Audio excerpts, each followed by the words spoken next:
Okie dokie. Ladies and gentlemen, we're here at the old Token Lounge again. See, I usually had a headset. And I'm over here talking, but now I got to get over here. Okay.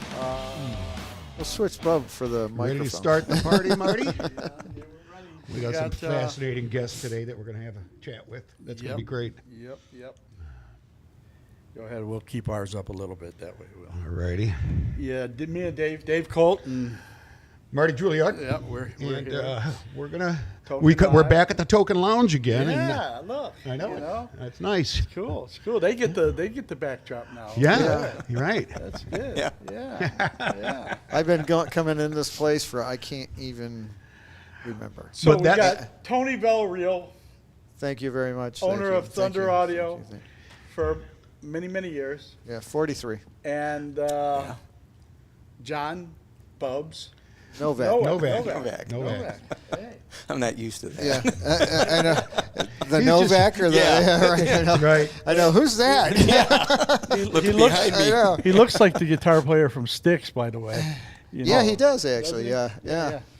So, how you guys doing today?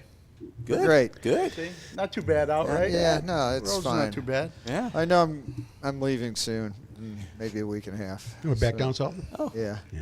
Back to My sister said it was 28 down here in Jacksonville the other day. So. Yeah, it was. It got pretty cold at our place. Unfortunately, it should be. It looks like it's going to be nicer. So, Good. anyways, Cool, but cool, yeah, cool. Everything looks good here today, and John's back from yeah, Mexico. a month. Yeah. Huh. yeah. We're going to ask him Hopefully- for his tan. Hopefully, we can get him over here. You know, He for a only little bit. spent one day in Mexico. The rest of the time was in detention. Yeah, exactly. On his way That's- back, yeah. That's what they said. Yeah. Detention. Ice. Wow. Ice. Ice. Oh, you guys are funny. Yeah. Yeah. So anyhow, we got a lot of questions to talk to these guys about. Both of them have been around many groups for the last many years of fame and fortune, man. When Tony was just talking about one with Metallica and a time he was at the doctor's office. I said, no wonder why you're so dizzy after listening to that. And, yeah. Well, we did Metallica for 15 years. Did you really? worldwide, Yeah. Yeah. What was the volume level on those guys? Oh, it was great, and we bought like 4 major PAs for him. So it whatever became new and relevant, Big Mick would want, and the band always sounded the same, no matter what PA, because Mick did such a great job. Yeah. Great But- engineer. Yeah. But yeah, it was funny because you guys, Marty and Bubs, worked for me, right? And you did too. I did it in the Dave, very early years. Yeah, and so you had. There's a lot of, Thunder Audio got started with a $1,500 income tax check from driving a semi. That's what happened. And the first guy that I gave the check to was Bob Owens from Arnold Williams Music. Oh, you know, Bobby. yeah, and he became later. We were living together, and I was living at his house. yeah, and I started with Jocelyn and I were dating, and then Bob goes to Jocelyn, hey, do you got any sisters? Well, she had 6, and then so. Take your pick. Yeah, I know. And so he ended up being my brother-in-law, still is. Really? Yeah. Is he still Yeah. around? Yeah, I just tell him talked I to him a said little hi. I will. I just talked to him Well, probably an hour ago. What was it called before Thunder Audio? It was Sonny from Scarlet had said AMV Supersound. yeah. Yeah. I didn't know that. Yeah, These- that was before you, but you got to Yeah, realize but I too. But it remember wasn't. Sonny. It wasn't Yeah. before me because I remember the rack. Yeah, The little exactly. short rack. Yeah, Well, and it's AMV like you Supersound. were. Yeah, I and- remember you calling me up and saying, hey, Dave, can I borrow your Procos? I need some low Oh, yeah, end. yeah, right. And I used to roll those little 5820s up the stairs by myself in Bob Owens' house in Garden City. Yeah, right. Oh, Yeah. I remember you doing it. Yeah, I Yeah. remember pulling them out of there. Yeah. You know what was funny though? The Studio Lounge was one of the places that I was constantly mixing the bands. They would hire me, and I go in with the PA. Yeah. And then Pete Bankert from Muggsy. Oh, He was standing there, and he goes, "Man, this sounds thunderous." And he goes, "Why don't you name it Thunder Audio?" I go, "Good idea." kidding. Oh yeah. And then so I named it Thunder Audio, and then Dan Cadillac from the Cadillac Kids Kids. did the logo. Cool. You know, so that's how it all became. Well, Yeah. when about was that, Tony? I was looking at, I remember. 79. I was going to say, because when I was rolling them Procos up, it was right around there. But when did it become Thunder Audio? It probably like 80, 81. Okay. Yeah. So it wasn't too No, short it, time. no, after no. that. It was very short lived. Few cards I had, and that was about it. Because Sonny would always, kind of make fun of the name. I remember you and me were doing. We did the Roy Orbison show, but then we did the Fabulous Thunderbirds. Yeah. And we also did the Classics Nouvelle. And remember, their bass player couldn't make it for the sound check. So you Right. had, I got a bass player for you. Yeah. I went up there and I What did was the it? That wasn't their name. What was it? Their name was Classic something. no. Nouveau or Oh crap!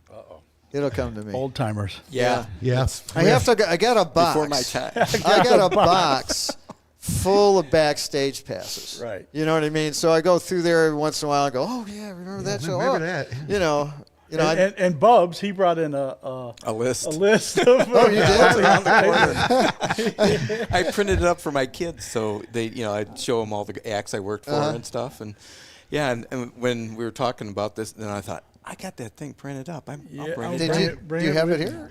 It's around the corner. Okay, so if I can run off camera for a minute, I can do it. But it Yeah, was you're going to funny. need that because we're going to talk about some of those. That's gonna be It's cool. funny because all you guys were involved, and to make Thunder Audio became one of the top 10, 15 companies respect-wise in the world. Yeah. I mean, I was downtown at somewhere, and you guys had your semi trucks wrapped around these buildings. It might have been the Fox Theater or Lions Stadium, or I don't know.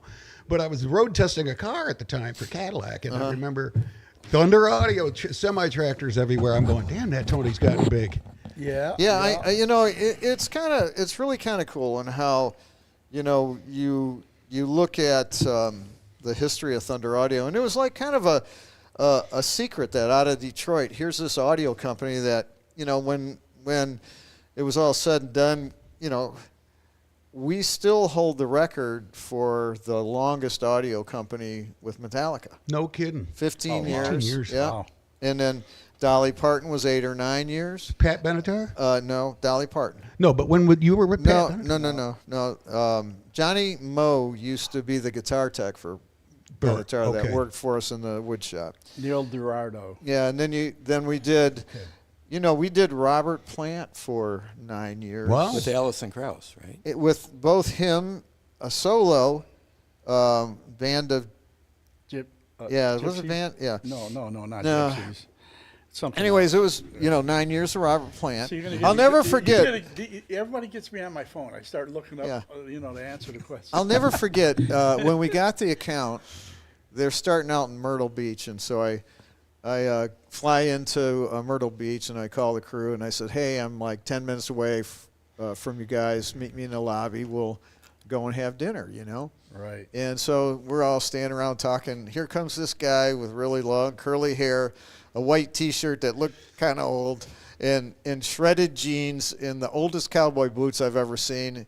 And he comes up and he goes, Hi, mates. Anything groovy going on tonight?" And I'm going, groovy? The last time I heard groovy, I think was the kite in at Belle Isle, And then so we just groovy to the bar, you know what I mean? And so then the next day we showed up, we did sound check and all that, and then, you get saturated with Led Zeppelin, I mean, you hear it all the time, and then all of a sudden, here's Robert performing, and then he went into a Led Zeppelin tune, and then all of a sudden it hit me. It's like, this guy is one of the living legends of our time, and he wants to know what groovy is going on in our lives, and I'm going like, holy crap. And then the other thing too, we were involved in the last and probably the latest Led Zeppelin show was at the O2 Arena in With 07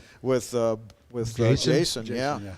And because Robert's management wanted us to do the audio, and then Jimmy Page's management, which was Metallica, wanted us to do the show. We were sold out on the gear, so we hired a company out of England. You know. Well, when did you decide you needed to get some big trucks to haul that gear around? I mean, Oh, we It were was probably early on. was Yeah, that when I- you were over by Wallside?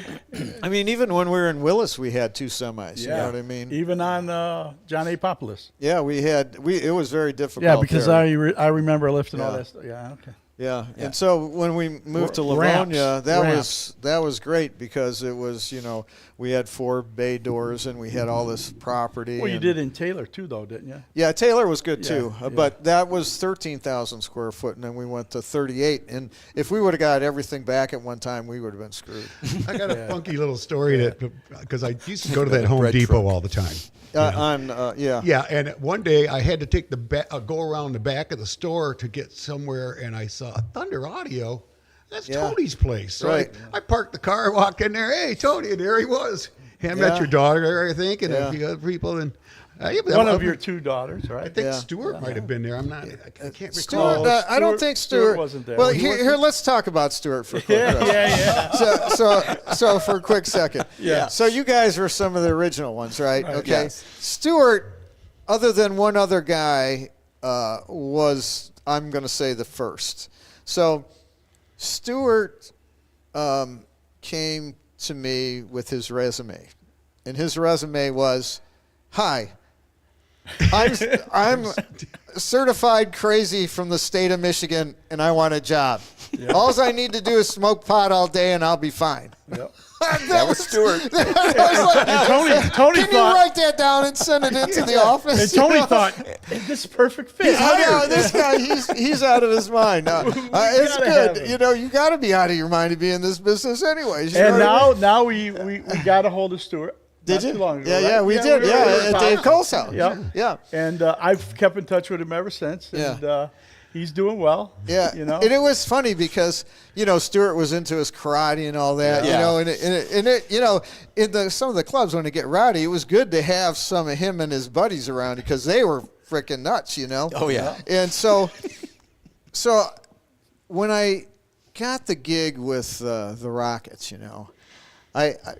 John Rapp got me the gig. He lied through his teeth and told him I did all this wonderful shit that I never did.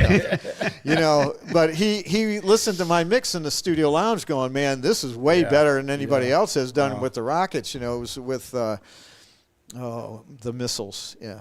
And so I get the gig, and the second we flew to Chicago to open up for REO Speedwagon. Oh, nice. So that was the first show. The second show was 3 sold-out shows at Pine Knob, Oh, right? Yeah. And so, It was like a Bob Seger thing, in areas they could really pull people. But Yeah.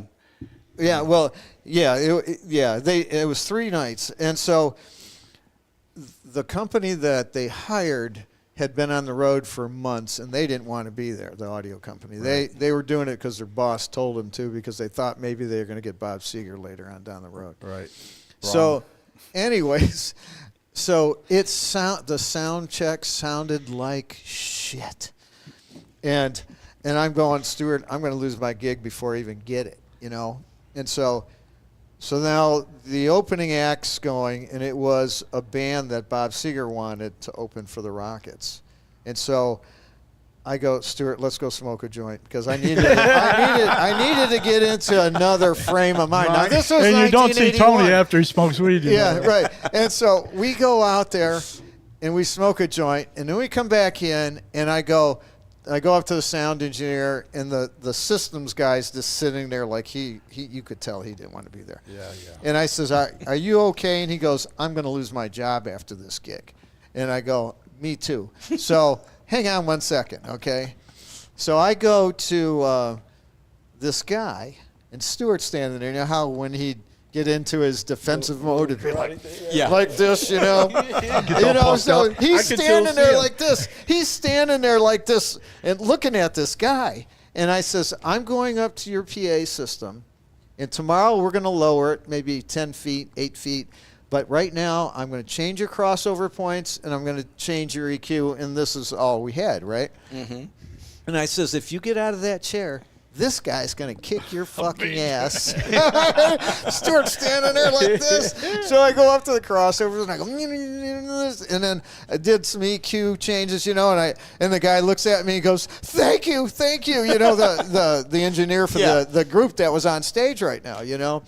And so then, you know, of course, then we had 3 great nights, and then, you know, Punch and Blackwell come up to me and they go, you had set precedent in this room as far as how it's ever sounded, you know. So and then at that point in time, because of that, now I'm the sound engineer and production manager for the Rockets. I was their everything when we went on the road, right?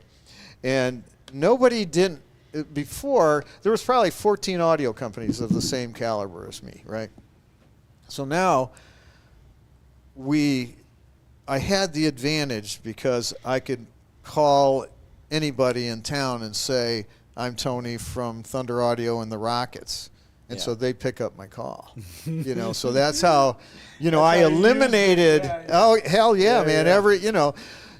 Oh, me and Stuart was at Harpo's one evening, and there was a band called MOD, Masters of Destruction, playing. And me and Stuart, everything was cool. We told the guys, you know, we're going to leave for a while. We went down to the Fox and watched to see Ozzy. You know, they let us backstage all the time. Hey, we're Thunder, you know, go ahead. And we come back, and the place is destroyed. Complete riot. At Harpo's. At the Harpo's. Yeah, complete riot. The window that was, I mean, huge stick up in the dressing room was busted. I never thought it could ever get busted. And monitors off in the floor on the ground, and me and Stuart look at each other. We're in trouble now. Oh, just wait. You know, I've never heard that before. They went to go see Ozzy. Oh, that's nice. If we would have stayed there, we probably would have been fighting. You know? Yeah, right. We would have had probably Mike Stan. Yeah, beating it was probably off the stage. It was probably a blessing in disguise. It was probably. That's what I always said. That's what I told Stuart. You know, Thunder Audio had done 3 Ozfests. Oh. You know, we had done 3. You know, what we did is we supplied all the control packages for, like, Slipknot was one year, Marilyn Manson, and then like Linkin Park, I think was, and a bunch of Disturbed was another. And so what we would do is we would take care of all of those bands with the control, and then we had 2 trucks that would go along with the tour because Ozzy would only do 3 days or something like that, and then we'd do off-fests. So all those bands would go into secondary markets, and then we'd bring the PA in, and do so that. Bubs, me and you did a lot of stuff at old Harpo's too. Yeah. And Bubs taught me a ton. So I'm going to put it out there now. You know, thanks my brother for everything you did. You made me the man I became. You know, whatever. I I say don't hope that's a good thing. I No, don't Tony- understand. Tony's got something to say. I about don't it. understand. I would go into a place where Bubs was mixing, and it sounded great. And then I look at the console, and I get so confused. Like, how in the hell does looking at this, sound that good? That good, yeah. We'd always mix different. He'd change everything on me and goes, this is the way it's supposed to be. Yeah. And I go, okay. But And this then is he'd the walk out the door Yeah, and I go, This is the way it should change be. everything. I'll never forget the first time I got the first Metallica rig was a Nexo Alphas, you know, and they sounded great. They're, you know, old trapezoid boxes, you know, they just sounded great. And I went into a gig, it was a corporate event, and Carl Monforte was mixing. Oh, Carl. And Carl I would tried do to call this. him, man. I wanted to bring him here too. Yeah, he would always take the EQ and do the smiley face. Oh, yeah. And It didn't matter. I It walked didn't matter. in there. I Yeah. know. I walked in there and I looked at that EQ and I go, "Are you out of your mind?" Yeah. It was, you know, And this me and Carl were the two I just short got done guys. So. spending $1 million on this PA, and you're gonna do this. Smiley face. But he was, me and him worked at Harpo's quite often too, and it was the 2 short guys, and then it was me and Bubs, it was me and Stuart, and what's the name that passed away? Zach? Oh, Zach. Dave. No, Zach. Oh, yeah, Zach. Zach. Yeah. Yeah. God love Zach. Yeah, Oh, I know. man. Yeah. I got a story about Zach. Yeah. He pulled one on me. We were doing a show with some. I can't think of the magicians that they were. The one guy who doesn't talk at all. Oh yeah, oh yeah, I know what you're talking about. Yeah, I can't think. Yeah, They of got a nobody show. else does. Yeah, they have a show on TV now. Where Yeah, they try to it's, fool me or whatever. Something. Yeah. But Oh yeah, yeah. and they drop a refrigerator on the guy, and no one knows how they do Yeah. it. But Penn and Teller. Zach, Yeah. we were working downtown Fisher Theater, and it's supposed to be him and me doing the show. And he doesn't show up until about What's new? 4 in the afternoon, 4 or Carl? 5 in the afternoon. Yeah. No, Zach. Oh, Zach. Oh, yeah. And so Zach Yeah. Zach turns around and he comes walking in, and I'm just fuming. Pissed. I don't even want to say anything. Yeah. And he comes up to me, and goes, "I'm really, really sorry." He says, "My dad just passed." And I went, "Oh my God, I'm so sorry." And then when Zach passed away, I went met his to dad. make the Yeah. guy walks up to me and I says, yeah, Zach and I worked a lot together. He goes, yeah, I'm his father, and I immediately went back to that gate. I was like, Yeah, he pubs one outside. Went that son of a. I remember Tony and I was doing Brian Auger. Remember Oh, yeah. that show? I think so. that was a theater at 6 Mile and Woodward Avenue. Old dilapidated place. And Oh yeah. man, it was spooky in there too. Oh yeah. But we were shy an amp or something. You go, Dave, this amp's not working. Go back to my garage. I think you were here at Allen Park or whatever. Get this particular, PAS 600 or whatever it was. And I said, okay. So I hauled ass back and your wife, Cecile, was cooking for you. And she said, where's Tony at? I go, he's staying there. He's having a problem. And her and I went to high school together. We Yeah. graduated together. So we were familiar with one another. So she goes, well, shit, I just made a bunch of pork chops and stuff. And if he ain't going to eat them, and I don't want them, do you want put that plate in front of me, honey? That's why she's my ex-wife. That's how you stayed so skinny. That's why she's my ex-wife. One of the reasons. Well, speaking of Zach, so when he passed away, Yeah. I went to the funeral. And then, and I always tried because he would stay on the property out in Willis, oh yeah, And don't eat his desserts. yeah, well, we'll get to that in a minute. With So- Ozzy. So I go to the funeral, and I always pried. I go, well, where's your family? Like, where are you from? And he would never say anything, No, right? he was close And then all of a sudden, I walk in the door, and here's this really good-looking woman comes up to me and goes, hi, I'm Zach's sister. And I'm going, Boy, really? what the And difference? she was a lawyer. Yeah, what big difference? And then his parents were professors. And then there was a doctor. There was a real estate. Everybody's successful. Yeah. Oh, yeah. Zach was a pretty smart guy. He was. and he could mix. The only part of the problem he had was drinking. Yeah. drink a little bit too much. Or Well, a whole well, lot of too Zach- much. I'm guilty. He lived with Pillsbury for a while too, didn't he? Yeah, I think so. So my mother brings over a coconut cream pie. You guys might have heard this That's my story. favorite. And so this is in Willis, and I had we had 5 acres that we worked out of and everything. And so That was fun. All of a sudden, I look and my coconut cream pie is gone. And I go, what the? And so I go to the cabana, and I look in there, and there's my coconut cream pie with Zach and another guy in there getting ready to eat it. So I go in the house, Yep. get my Uzi, and I'm looking in there, and I'm going to go ahead and start just going, across the top of the cabana. Jocelyn goes, my wife of 38 years, crazy? she goes, what are you doing? I says, Zach and I forget his name are in there with my coconut cream pie my mother made me.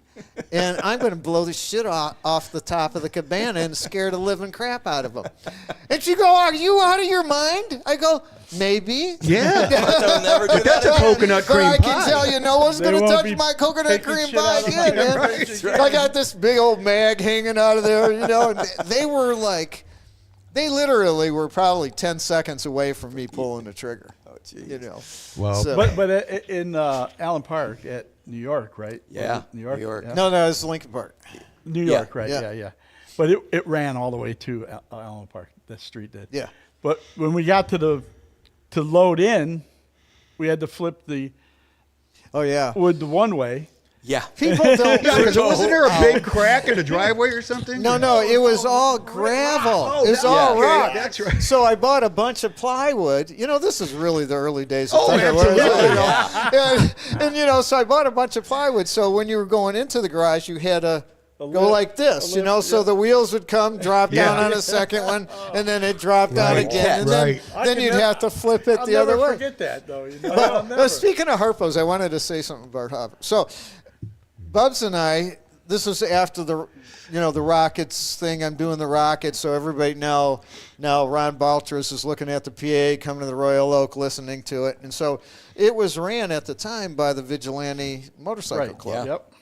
And so, Bubs and I I think we were loaded in, everything spread all over the deck, and then the stage manager comes up to us, John, and says, we really take care of the headliners, and the opening acts, yeah. screw them.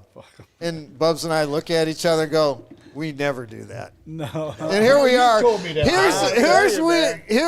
Here we are debating with one of the captains of the Vigilante Motorcycle Club. Going, that's not what we're going to do. You got the wrong company. We took care of everybody. Yeah, we did. guys And did, too. If we had a And- problem, Yeah. with somebody, I won't name St. Andrews Hall, at St. Andrews Hall, Tony said, Marty, you go down there. We got to change some speakers, this and that, and you tell that dude that this is how Thunder Audio does it.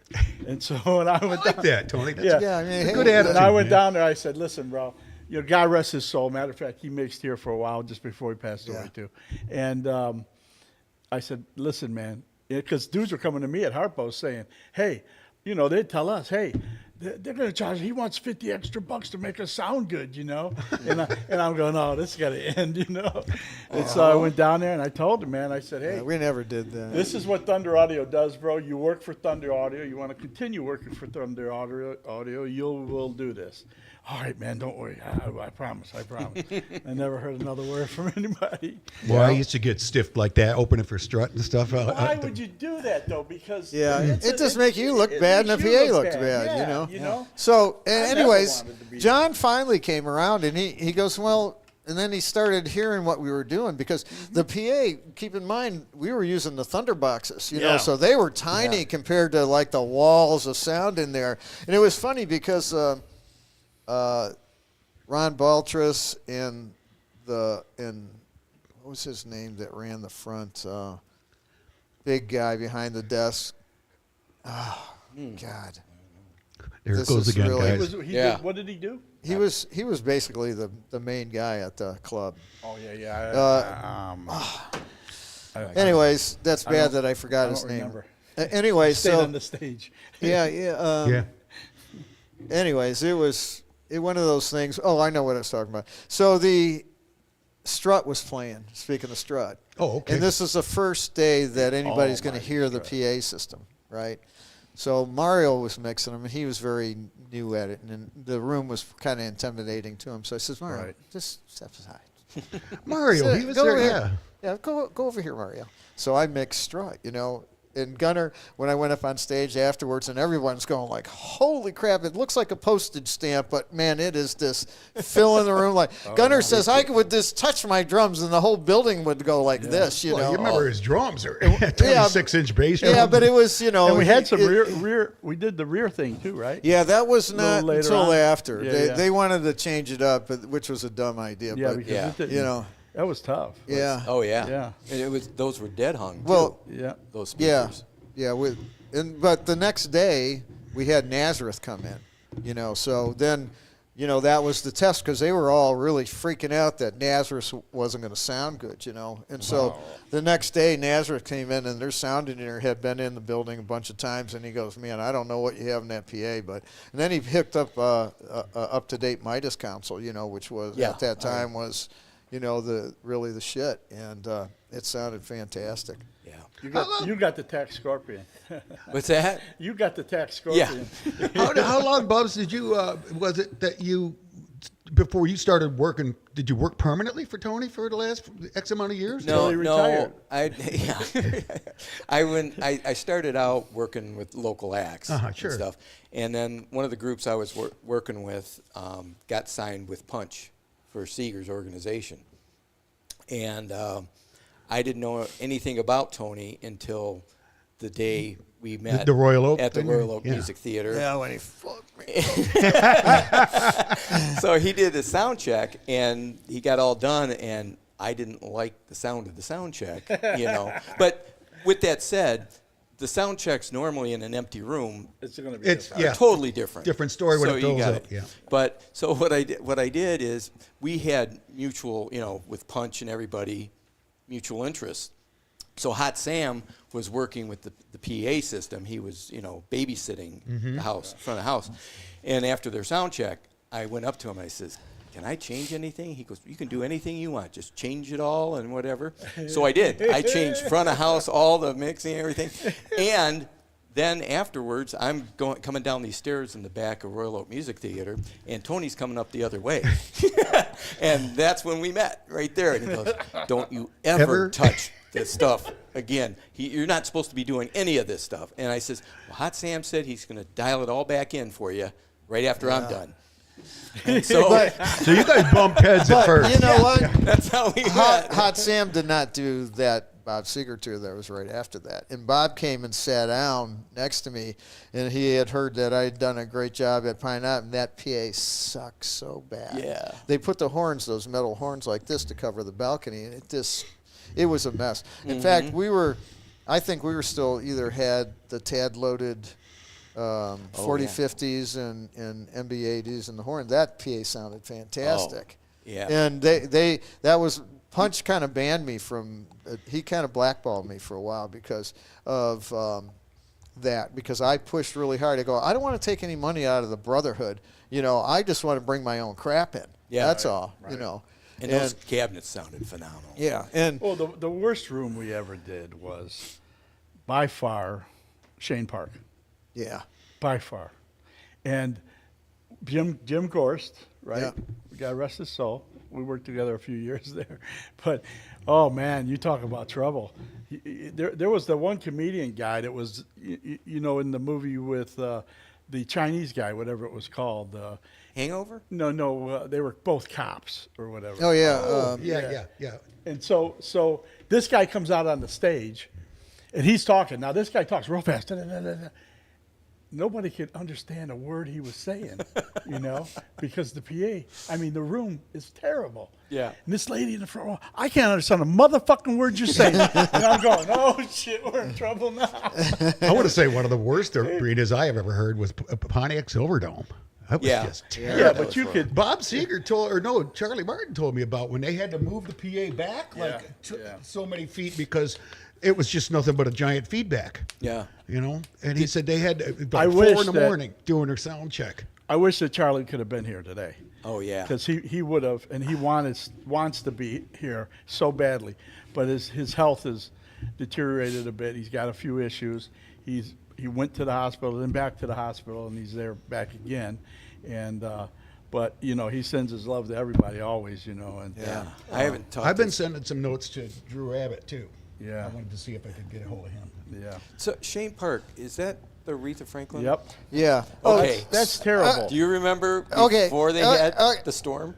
So, since you I brought was there up for the storm. You were there for the storm? where they had no roof on it. No, It was where just the water came down the stairs. And No. splashed all You over didn't. the No, stage. you didn't know this. You weren't around at this time. Yeah. So here's what happened. Bubs and I are doing what's that drummer, jazz drummer, Jeez, I don't remember. Billy that. Cobham. Yeah. Okay, so we were supposed to do him that night. There's no canopy on this place at this time. Just a round Then circle all of a sudden, this storm comes out of nowhere. Remember the clamshell mic stand case? Oh yeah. Where you put the mic stands in it, weighed And you 1,000 tighten it pounds. with the Allen Yeah. wrench. Yeah. Yeah. So this storm came in. The sky turned green. Bubs and I are sitting in this thing in the center of the stage, and we couldn't see the river. And and a tornado had touched down a mile away, and we were in that freaking tornado. But it happened at whatchamacallit too, though. It was the down inland at- hurricane, they called that. It was an inland hurricane. I tell you what. But the Did it flood that stage? No. what was the other show that the whole roof got bent up and everything downtown? It was the Arts Beats and Eats or something. It Well- could have, but I You never called did me up any and of. said you got to find at least 10 people or something because we got to move all this stuff. It's all bent Oh, up. you know, that was in Pontiac. Was it Pontiac? Yeah, because I didn't do anything in Royal Oak. No, not Royal Oak. No, but they moved it to Royal Oak. Downtown Detroit was where it was because it was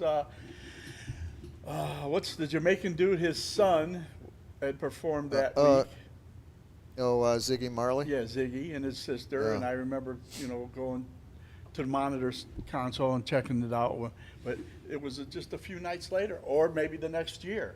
But it got destroyed. I mean, Yeah. those were huge ass bricks, things that were held the roof down. Yeah. You know, Uh, And they that just stuff got- is really scary. I tell you, Yeah. that day that and then it all sunny, but Boom, a tornado clear. hit down. But we had to open everything up. Yeah. All the snakes and hair. We asked guys to go get hair dryers from places. Yeah, the sun came up, and we got all the cables spread out all over. We did the show. I have a tape of that. That sounds really Yeah. good. That was a good picture, Tone. That's Oh yeah, Listen, right. no, this has got to be told. Yeah. Listen, Tony's getting married to Jocelyn, right? At the Rooster Tail. Rooster Tail. Yeah, Yeah. your wife I played was the harp I was there. his best man. Yeah, yeah. At the wedding. So my mom catches the bouquet. Yes. My sister's boyfriend, so-called husband, catches the garter. Garter. I look at Tony. I said, "This ain't gonna work out." Can we see about it redoing? Tony just sends me a picture of my mom and put the garter on her. And I'll tell you what, man, I was like, I better watch this one close, man. Something bad might happen. Yeah, it's just.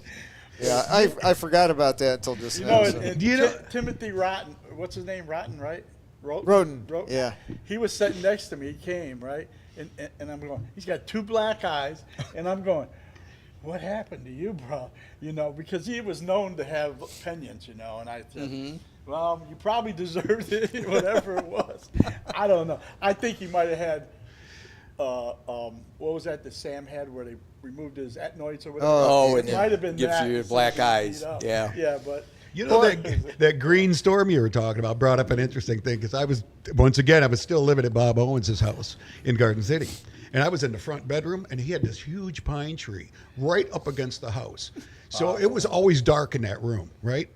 I could sleep till 10 o'clock, 11 o'clock, and it'd be still, you'd think it was, 12 and midnight. All of a sudden, that wind picked up, and it was brighter than hell in that room. And I'm like, what is going on? I peeked out. That tree was down the street somewhere. I mean, Yeah. it ripped that tree, uprooted it, and threw it down about 2 houses. I called Bob up. I go, you ain't going to believe this, man. You know that big pine tree? Yeah. It ain't big anymore. It's gone. Yeah. Well, we did that. The storm at Shane Park, when that water, everybody left. I brought Ganella's subs, right? Oh, yeah. And I everybody left and went out to eat, and I'm sitting there in my truck and I'm going, I'm looking at this rain and it's sheets. I never seen it rain like this, you know, and all of a sudden I could see on the stairs. All this water comes down, it looked like a typhoon or something. Hits the stage, all over their gear, everything. So, you know what we did? We brought all those lights in, Oh, cooked them? turned them on, everything. The only thing they lost was a unit for a keyboard player, one of his units. Everything else still worked, and we did the show. But it was a mess, man. I ain't never. Those things that open up, you know, to let that sewer water out into the thing, it was just terrible looking, man, because it was all oil. You've seen everything. You know what? We Go had ahead. that at Hill Auditorium, yeah. Well, Freedom Hill. Yes. Oh, yeah. Remember the storm? And we used to mix Muggsy was monitors. playing. And we were mixing monitors inside the truck. Yeah. You know, back there, but Because they didn't have a roof on that they didn't place have. at They the just time. had plywood stage. Oh, too. so you had to have the board underneath. And you we had were to doing, cover. what's her name, that just got into the Hall of Fame. Yes.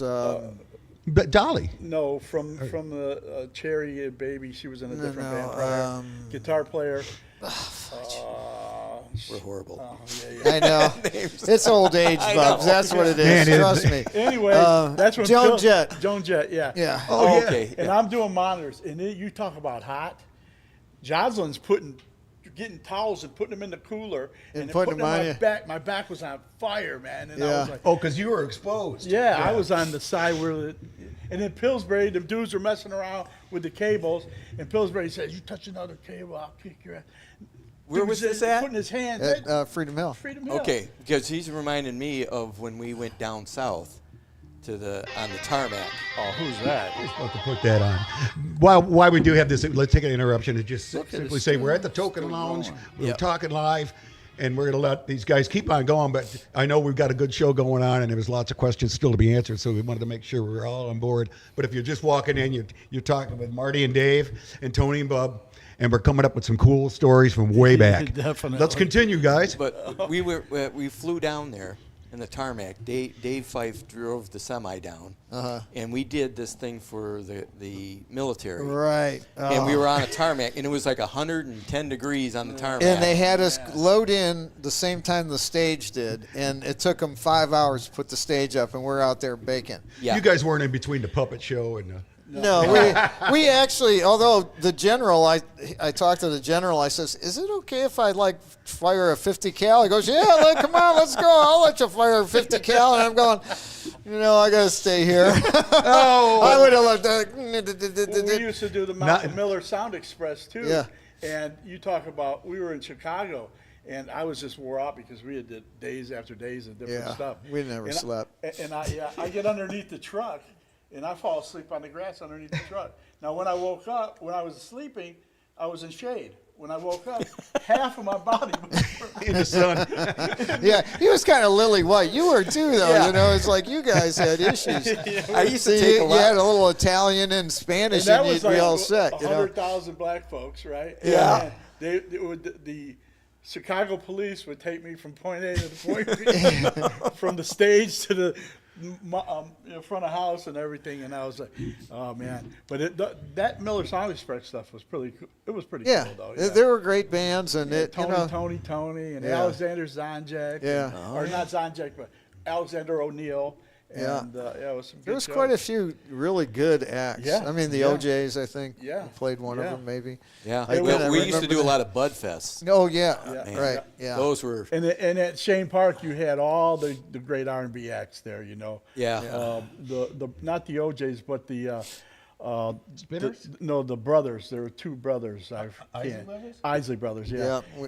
And Bubba, the singer, he had a thing like this right behind the stage, and he'd go in there and change every song and come out, man. come out with another Pimp Daddy outfit. That's cool. Yeah. That's cool. And, you That's know, cool in the Bubs and I game. used to do that too, And then the one brother, he had a Stratocaster, and he always had a rose in the headstock, and that was for Jimi Hendrix. Because him and Jimmy were such good. And I asked him, what was that all about? And he said, every time he played there, But- It's like Shaka Khan, she'd know me by name. Hey, Marty, how you doing? Yeah. It's year after year. We did Norma Jean Bell down on 8 Mile at the 8 Mile Armory. Remember that? Probably. Yeah. And BB King and Bobby I was Blueland. there. Oh, yeah. And, Yeah. I got to the point where worked with a lot of where them. BB King was like, Oh, "Hey yeah. Tony, you gonna take care of me tonight?" Yeah. The only thing I would do wrong is he would probably about 3 songs in, he'd go, "Tony, bring down the foot." Yeah. Okay. I was trying to be Kick Drum Carl, but I'm sorry. He sent me out. They sent me out to do Tony Orlando in Ohio somewhere at a Masonic theater or something. And they're telling me, during the show, don't touch nothing, because he's going to stop the show and he's going. And I'm thinking, these guys are full of shit. And what happened? As you say, as people come in, you're going to change things. Yeah. And so and all of a sudden he stops the show. Hold on, Mr. Soundman, put it back to where it was. Don't touch nothing. Let's leave it there. I said, fuck this. I went out in the aisle and stood in the aisle for the whole show. I ain't touching So we put together Tony Orlando's theater in Branson, right? Right. Giles and I moved there. She was a stage manager, and he had this elaborate show, multiple elaborate shows, where she called all the curtain pulls and all the other stuff. She loved doing that, and I think sometimes she much rather have not raised kids, but Pulled gone the on and curtains. did, Yeah. But she loves her kids, but there's still that buzz that we all get and why we stick with it. Anyway, so we've been there for a year and a half. I went through 4 monitor guys, you know what I mean? And then Tony comes up to me and he says, I want you to do the monitors. You always did it the best. I go, Tony. I go, no, Tony. I mean, you and I are really on a good plateau right now.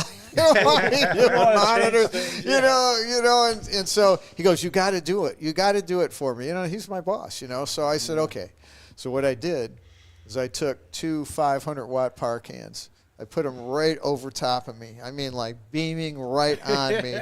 And then at the beginning of the show, I'd pop the console on and I'd stand there the whole show like and then he would go, why did you and he's looking at me like with my hands on top of my head. He was getting ready to say, why did you change it? It was perfect. Yep. And then all of a sudden, then he'd go after Stuart, right?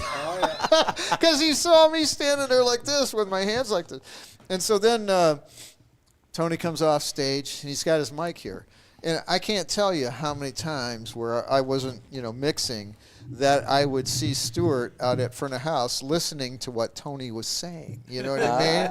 Yeah. And so then all of a sudden, Tony comes up to me and says, I don't know about Stewie. And so I get really close, say, this is the microphone that Tony's got, and I get really close. I go, I think we should fire his ass. And he's still there. He's out in front of the house with headphones on listening to our conversation. I just go, I think we should just fire his ass, We found him still in Branson with the family and everything. So that's Hey, good. wow. Just wanted to touch He's on all this. white. He looks like Santa. I'm going to hire him next year. When you guys were running full production and just going gung-ho around the country and everything, was it Stagehands Union or was it non-union? It depends. Mostly stanchion. But, I mean, you think about, we were doing, like, for instance, with Metallica and doing their stuff. We did, at the Orion Festival, we had, and I counted the wattage that was there, and literally, like, you hear advertisement on the radio, this club's got 50,000 watts of power kind of thing. That's never true. But, I counted up, the power there for them and the Red Hot Chili Peppers. They played the night before. And it was 1.1 million watts. Holy mackerel. Yeah, it literally was. And I verified it twice, Then we had 4 other stages up. Then we were doing Marilyn Manson, Steely Dan, Robert Plant, and Dolly Parton. On top of doing a 1.1 million watt, people Red really Hot Chili didn't know Peppers. how big we actually What's his got. name? He's still with Steely Dan, right? Who? Peter Thompson? Yeah. No, he finally left. He's mixing Modest Mouse with Paulie. Oh, okay. So- I remember that too. So he was doing that. Paulie and Peter, they get along. Who is your son? Which by is the my way. son, by the way. Yeah. And so we were at the Fillmore, and Modest Mouse loaded in. So I go down there, shaking hands, kiss the baby, say hi to everybody. Yeah, right. And and Peter says to all the crew and everything, with Paulie standing there, because he's the production manager, right? Goes, yeah, I work for this guy, Paul Villarreal, the son of Tony Villarreal, the owner of Thunder. I used to babysit him. Now he's my boss. Yeah. Right? Your mom used to babysit for us. They loved your mom, man. I mean. Yeah, you know why they loved her? Yeah, because they get away with all kinds of crap. And not just that, but Tony would say, leave that dog outside. Don't bring the dog in the house. Ozzy. As soon as he left, That dog was in that dog was in the house. Ozzy was in the house. Yeah. Yeah. I could see Ozzy after your mom left popping me the bird, after that, so Yeah. it was, but yeah, I got a thought. So you mentioned Pillsbury. God rest his soul. You know, we all loved him and hated him at the same time. We did. Yes. You know, and so here we are doing a gig. It was one of the bands that would go in the studio lounge that I'd mix, and we're doing a gig at the Skylight Lounge on Southfield. Yeah, Yeah. remember that place? Sure. So Richard. I walk in there. Yeah, Richard. He showed up at his funeral. Yeah. Oh, did he? Yeah. Wow. Pillsbury was still doing stuff with him. Yeah. You know. So I walk in there, and Pillsbury's talking to this young kid, right? And Van Halen was in town. And now Van Halen, at the time, had a 600 Parcan show, which was the biggest one out on the road. Mm-hmm. And Pillsbury's running these orange extension cords all over to do his lights. yeah. And telling this kid he just got done focusing for Van Halen. And I'm standing in the back of Pillsbury while he's going on, and this kid is like, oh my God, Pillsbury's a god, you know what I mean? And I go, you fucking asshole, you lying sack of shit. I Hey, swear to God. Yeah, if Pillsbury didn't have it in his trunk, it had it in his basement. He had everything, man. I'm going, are you kidding me? You lying sack of shit. What are you telling this kid? All this crap. No, they wouldn't even let you in the building, you know? When we were at that tarmac down south there, Pillsbury, halfway through the show, just before Crystal Gale's going on, pulled all the cables out of the snake. He thought they were done. We were done for the day. And unplugged all the snakes completely. And Oh, my God. Dave's calling up from up front of the house, and, you know, Dave Fife. He says, I don't have anything on my. I'm hitting everything, Where? and Are we I'm looking going around, and I'm going over to the monitors. I'm like, I don't have anything either. I'm looking. He's wrapping up wrapping cables, cables. and I'm like, what are you doing? And Crystal Gale's on the side of the stage, getting ready to come on. Oh, my And I goodness. called up Dave. I says, Dave, We got you're a on your problem, own. man. We got a problem. We're gonna start plugging stuff in, and you figure out what it is. You know, and that's what we did. Man. And I was just like, my heart just sunk, and I was like, oh my God. And I couldn't even look. I was so mad at Pillsbury, I couldn't even look at him. And Stuart was there, and he's like, I'm losing I'm gonna it. kill I'm him. losing it. I'm losing it. That was his thing. Did he get his karate pose going on? Yeah. I was gonna push him off the stage at Harpo's one time. I was like, Stuart, you're so full of shit. Get him. Man. Oh, we had such a blast at Harpo's. You know, I loved it with the bikers because, you know, yeah. you know, that those guys were just, you know, Kurt was his name behind in the office. It was yeah. Kurt. He was the main Yep. guy for the bikers. Did you know that he had a Thompson submachine gun underneath the desk I on a swivel? think we got to see No. it. Did it have a barrel? Yeah, he or did. Did it have a stick or a barrel? I think He we had a got. stick. I think we got to see it one night out in Yeah. back of the Yeah. bar. In case anybody came through the door wanting to rob him, Yeah, all yeah. he'd do is like Was that pull on the the trigger. 5 Mile? Well, they No, used to- What were that was at Harpo's. Were you, What was Gloves? the one on 5 Mile I used to go see you at? The Mustangs? It could have been. I The can't Mustangs remember. down there in Finkel? Yeah, I kind of vaguely remember. I think I mixed the band that Sean Murphy was in there. I think that was You the know, blues from guy, Bob too, Seger, that died. What's his name that played blues around Detroit? He was very good. But he was there that day. And I ran into you inside the club. We were having a couple beers and stuff, but I rode up my... Were you and I there when Head East played? There was only like 5 people in the crowd because that guy just got killed the week was before. the at kid that was a Harpo's. singer.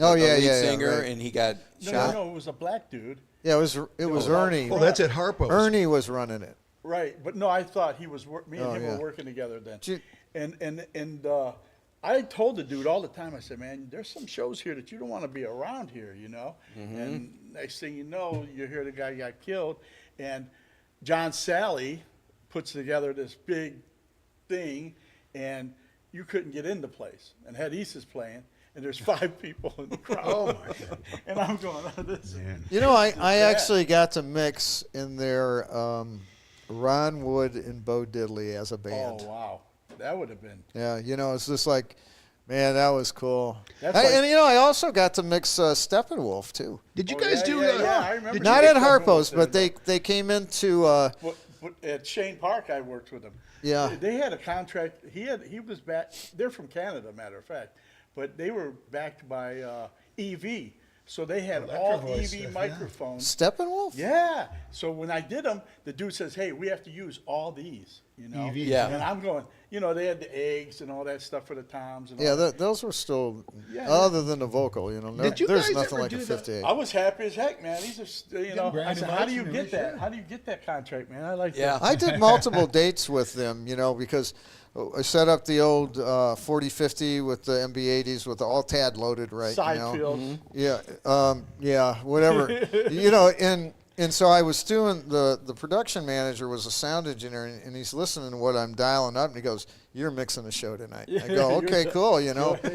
And it was funny because Freddie from Muggsy, he comes up to me after the show, and he goes, "Man, every time that guy hit the snare, my eyeballs went like this." He goes, "It was great. The drum sounded great, you know."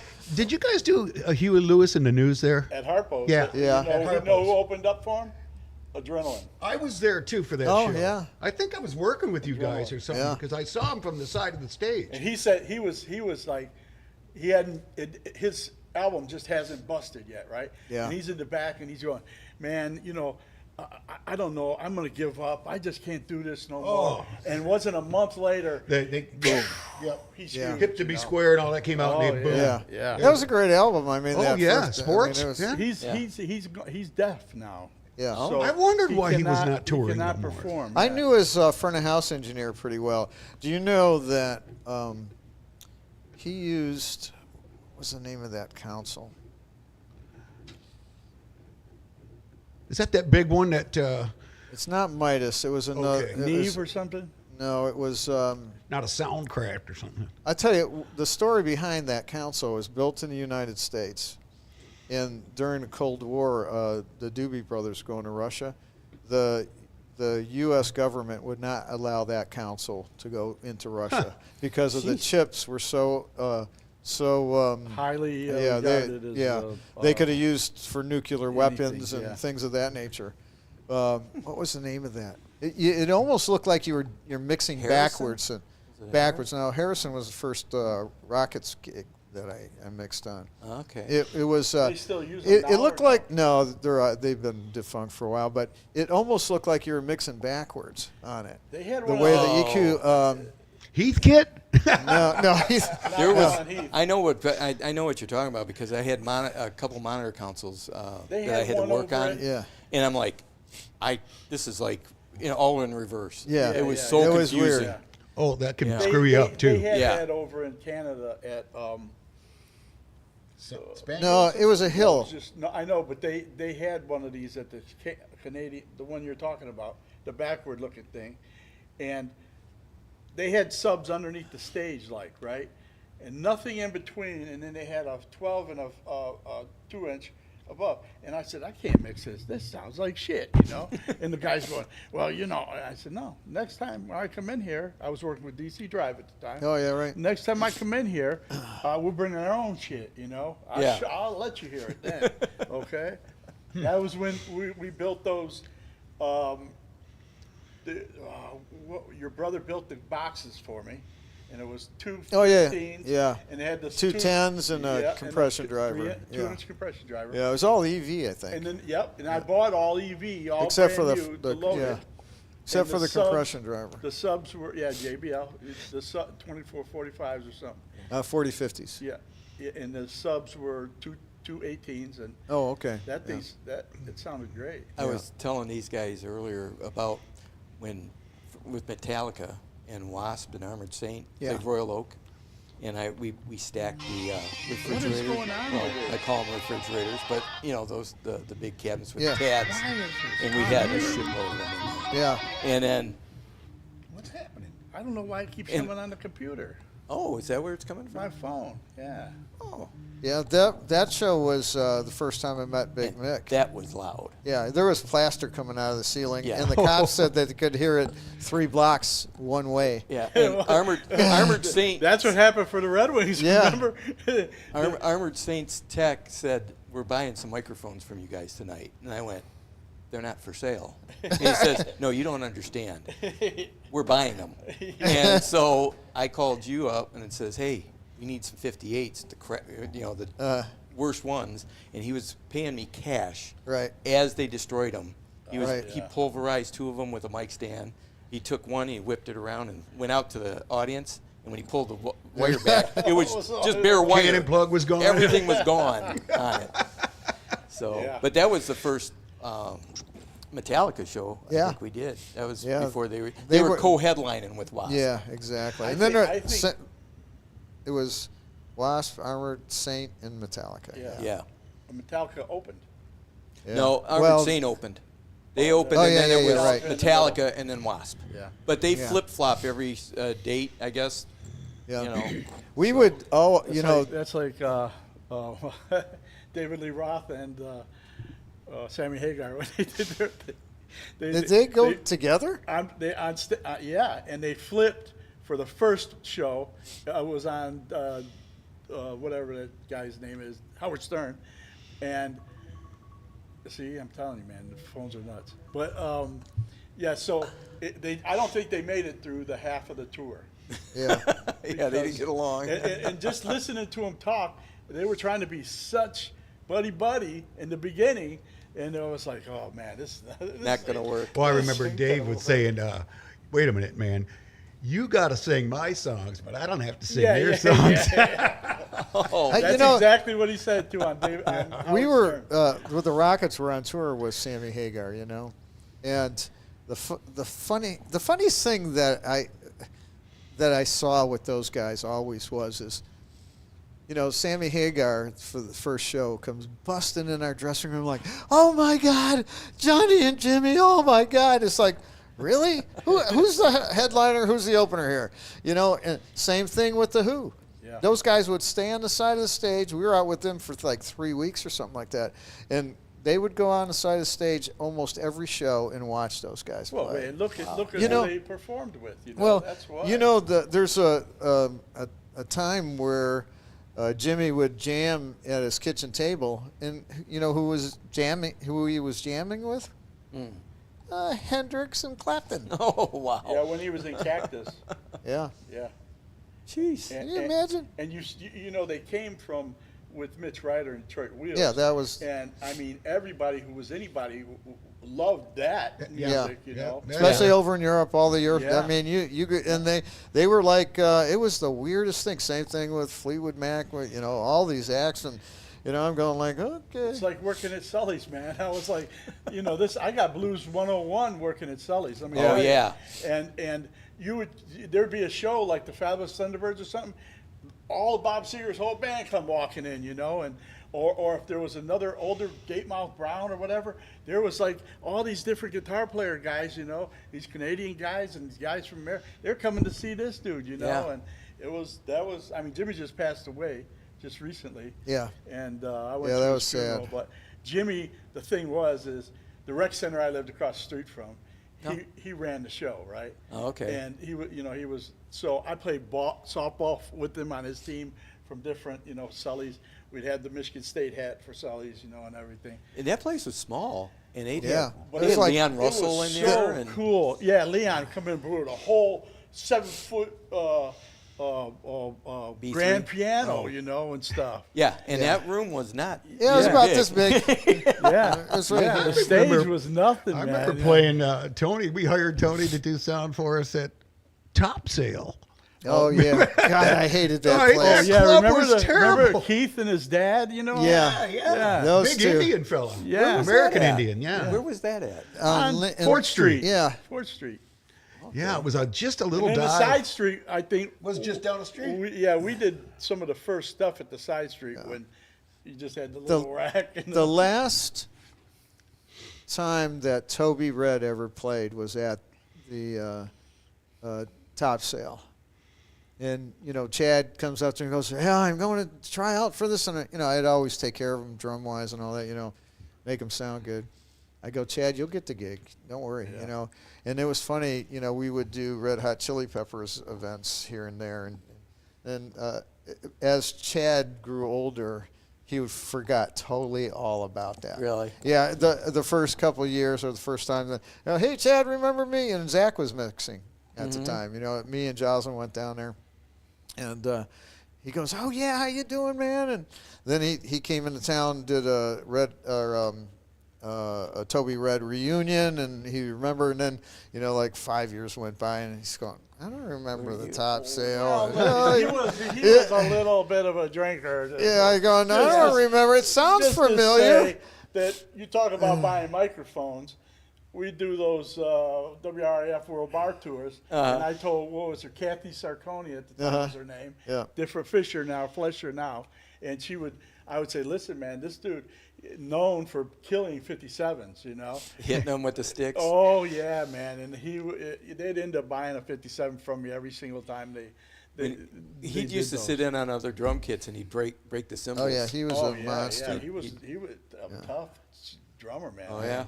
Crazy. Yeah. But small story about Chad there. He had put money down on a school out there the week before he tried out for them, and he had to commit $10,000 to this school. It was like a drumming school where Right. The big names would come in and teach you and their style and everything. And he had just put that money down, and he was like, well, I don't know. I can't lose $10,000, and everything should. And it's like, Gosh. well, what do you got Yeah. to lose? I Yeah. mean, Look what he's worth Yeah, now. if you get hired, right. He's- Now it's chicken He's feed. got a bank Yeah. account of about 20 million or whatever. Oh no, Yeah. he's probably up in the. I'd say he's probably up in the multi-million. yeah for sure, 50, but- 60. Well, his Yeah, dad yeah, was yeah. an investor. His dad was a financial. Oh, yeah. Well, and it's so like, he worked that out. Greg Bissonette, I'm working with DC Drive, and this dude comes up to me, and he says, "Those drums sound like cannons, bro. I wish my drums sound like." And I'm looking at this dude, white hair, and everything. He's with this old guy and this other dude standing there, and I was like, "Wow, thanks, man. I appreciate that." I said, "Anytime you want to hire me, I'll make your drums sound like that." So we go to backstage, and they introduced me to the dude. Yeah, he's out on tour with David Lee Roth now, and this and that. Yeah. And I'm going, "Oh, now you know who he's playing with." Who? Ringo Starr. Been with him for 10 yeah. years. Wow. Yeah. 10 years, man. There's another gigantic name that you'd be more than Yeah. happy to play. I have still 2 audio consoles, that I we bought used one, after. not too long ago. Yeah, right. And so Ringo Starr's sound engineer called me up and said, "Hey, is it okay if I borrow your console? Set my show up?" "Oh, yeah, no problem." I says, "Only you're going to have to introduce me to Ringo one day." Right. And he goes, "Yeah, I could do that really easily." That Thank was you, at the thank you. Masonic or something? No, Oh. they went out to do a maybe a month or 2 run in Vegas. Okay. So, yeah. That's that gig for Bissonette is just, I mean, how do you get a better gig as a drummer, Yeah. to play for a Yeah. Beatle Yeah. and the drummer at that, Yeah. Yep.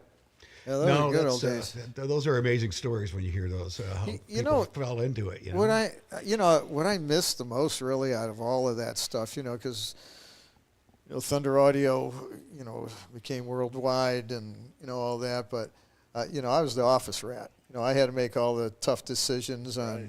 You buy this, we invest into this, we have to pay these insurances, these liabilities. We're having to get $10 million in liability insurance, and you got guys that sometimes don't show up because of sickness or just being a dumbass. Or they don't a lot of pay. dumbasses. They don't pay, like Earl Clues. Oh yeah, right, yeah. More dumbasses than And sick. and for the most part, all the guys throughout history have been really pretty good. A couple of them went off the rails here and there, but I just miss going out. I miss going out and just mixing a show. camaraderie, Yeah, Yeah. Being around it all. and that Yeah. hour and a half or 2 hours, whatever, just kind of doing your artsy fartsy thing. I like doing the stage. When you put me out on the stage play with that Why Good Girls Like Bad Boys, your dad drove me all the way to Flint to catch up with him because Jim Gorse had gotten into a fight with the safety dude or whatever. Oh, yeah, right. And so they put me out there, and I'm like, I get on the bus, and I'm like, well, where do I sleep, And they're like, well, they got all this stuff in this one. Well, so I pull my hockey bag, and I'm sleeping by the front, right behind the bus driver. And I called Tony the next day, and he's going, what? What the fuck? And you got on the phone with the tour manager, the guy's holding the phone like this. I could hear Tony from around the room. You know, next thing I know is, when we do the outs, you can pick whatever you want for us to eat. And you can do this. Hey, go to the motel now, get a few hours sleep. We'll take care of the stuff while you're. And I'm like, oh fuck, Tony nailed this dude to the wall. You know. Oh, I was good at that. You know, if I was right, right. if I was right, there was no Yeah. getting around You were. and they used to call it being Tony'd. You know. Both barrels. Yeah, Well- I remember when you were taking care of the ranch while I was in Branson. You know, I know it really kind of ruined you, but you know, I think that's when you were. yeah, that's when he got out of the business and never to. Bub, you sure you don't want to? No, not me. And then I'll That never was a forget. tough place, though, you know. I'll never forget the time that I found out that Peter took my crossbow out of the closet and shot it through the barn door. Oh shit. Oh. You didn't know that? No. Oh yeah, dumbass one. No, loaded usually my he was crossbow. sleeping on the couch all the time. Oh yeah, He was and just in charge. he fired it right through the barn door. Well, luckily it wasn't a gun. Man. Yeah, well, Still, yeah. if it went enough. through a barn door, that's You a gun. Yeah, I know. And I'll never forget. I was talking to Peter on the phone like this far away. You know, I mean, I'm spitting all over my hand, and you know, and what I heard was Peter was able to set the phone across the room and hear me just fine. We did the Red Wings, the Stanley Cup party. Yeah. And Tony comes in. He goes, I think that I got something you're really gonna like, because I was a huge Red Wings fan. Everybody knew it. And Tony was, I think you coached a little hockey or something. back Yeah. then. And so I said, well, I what is wasn't it? coach. I was the manager for Right, Tony's. right. Yeah, He had the money. He had the money. That's what I was a money guy. And so I said, what is it? He goes, we're going to do the Stanley Cup party for Red Wings. And I'm going, well, he goes, but we might be down there a while. I said, I don't care how long we're down there. Let me go, man. And I still have a little video, VHS. They had a stage where all the sports things could put their cameras, you know, news, whatever. So I got this little VHS on a little tripod. That's the tripod it was on, too. And little thing, and the guys, everybody that comes up there is going, who's this? What is this, you know? And I said, well, you want an audio signal? Then you'll just leave that alone. Okay? 'Cause we had that suitcase, right? The suitcase that gave all the food. Right. Yeah, no, that was pretty cool. I mean, That was you know, awesome, because we man. were just, you know, Detroit, you know, finally won Yeah, a Stanley Cup. Then they won like 3. Yeah. You know, and That was Paulie. the second one, because Yeah, right. I helped push Konstantinov up onto the stage Yeah, right. in his Oh, wheelchair. wow. Yeah. And, you know, Paulie was really young. He was playing hockey. Tony was playing hockey, you know. And so Paulie went around, got all kinds of autographs from all those guys, who, That's you know, pretty because cool. he'd wear his jersey, you Really know, and cool, everything. yeah. And I do have one picture of him getting an autograph from a non-player, and that was Karen Newman. Yeah, there you go. That's- Karen, that's the only- that's the only autograph I and, want. like, and, you know, Karen's just like, oh, you're so cute, you know.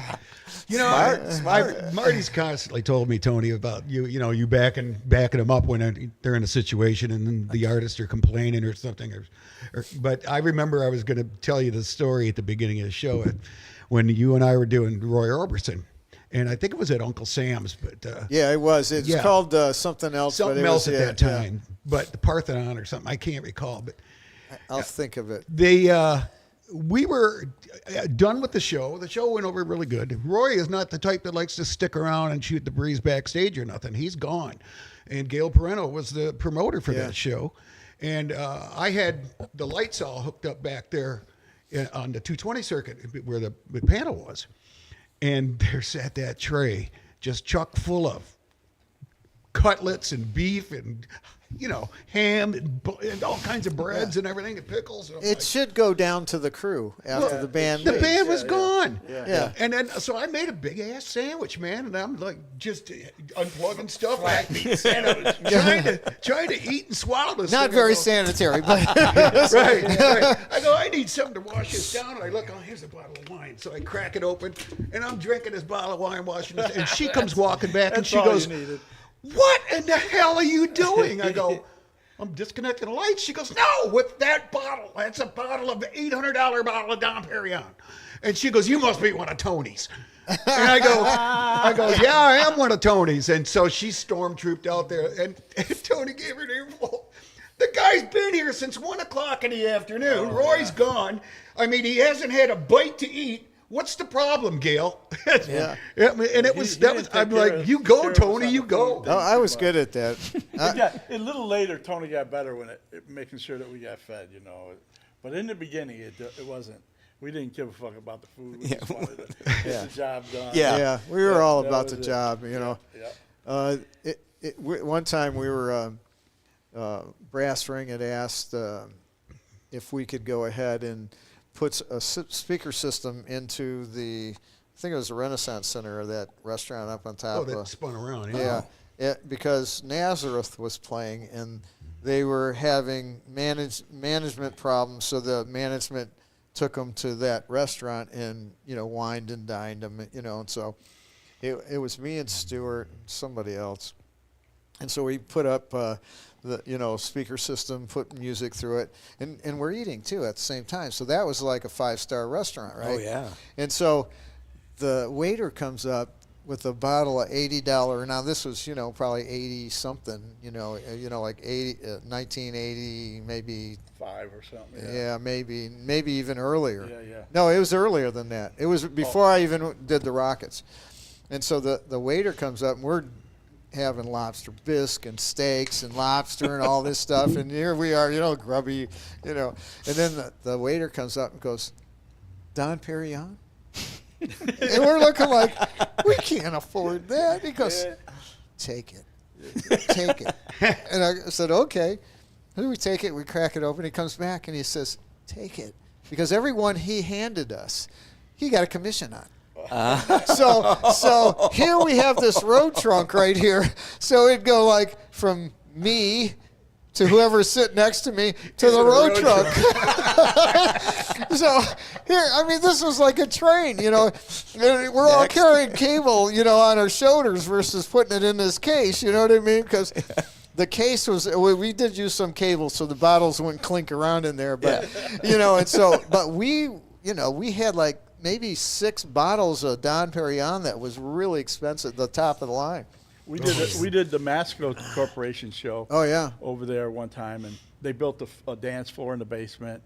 Every room had a different type of penny candy or 31 flavors, because what's his name? Tom from- Shaneth show. He did all that, and at the end of it, he's going. I got remember my yellow truck I had, the used rider, and I got about a third of it still open in the back, and he's going, Marty, we're just going to throw all this stuff away. And I said, "Serious?"